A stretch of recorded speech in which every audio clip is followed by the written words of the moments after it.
और अब देखते हैं कि आज की हिस्ट्री में क्या लिखा है। वर्ष 1906 में आज ही के दिन ब्रिटिश भारत के ढाका में ऑल इंडिया मुस्लिम लीग की स्थापना हुई थी। इस लीग में आगा खां, ख्वाजा सलीमुल्लाह और मोहम्मद अली जिन्ना समेत कई नेता शामिल थे। वर्ष 1947 में बंटवारे के बाद ऑल इंडिया मुस्लिम लीग से ऑल इंडिया हटाकर इसे मुस्लिम लीग बना दिया गया।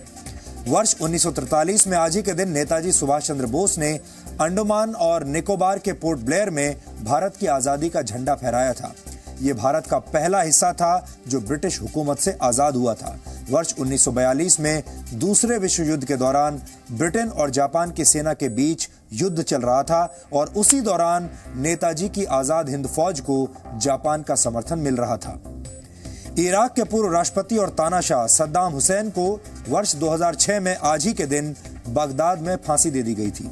वर्ष 1979 से 2003 तक इराक के राष्ट्रपति रहे सद्दाम हुसैन को इराकी स्पेशल ट्राइब्यूनल ने 148 लोगों की हत्या के मामले में दोषी पाया था और इसी वजह से सद्दाम हुसैन को फांसी हुई थी। वर्ष 1922 में आज यूएसएसआर की स्थापना हुई थी। रशिया की क्रांति के बाद यूएसएसआर यानी union of Soviet socialist republics का गठन हुआ था और इसमें रशिया, बेलारूस और यूक्रेन शामिल थे। वर्ष 1922 से 1991 के बीच करीब 7 दशकों तक एक शक्तिशाली कम्युनिस्ट राष्ट्र के रूप में सोवियत संघ का अस्तित्व रहा। इसके अलावा आज ही के दिन वर्ष 1971 में father of Indian space program कहे जाने वाले महान वैज्ञानिक विक्रम साराभाई का निधन हुआ था।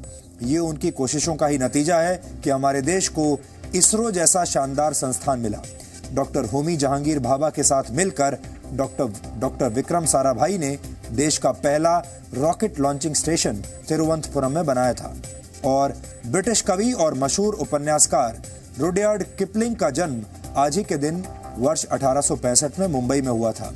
वो 5 वर्ष की उम्र में ही पढ़ाई के लिए इंग्लैंड चले गए थे और 1882 में भारत लौटकर उन्होंने एक पत्रकार के रूप में काम किया। किपलिंग ने the jungle book, the man who would be king और किम जैसी शानदार किताबें लिखी और इन किताबों के जरिए ही किपलिंग ने हमें मोगली और बघीरा जैसे यादगार किरदार दिए। रुडयार्ड किपलिंग को वर्ष 1907 में साहित्य का नोबेल पुरस्कार दिया गया था और ये मुकाम हासिल करने वाले वो अंग्रेजी भाषा के पहले लेखक थे।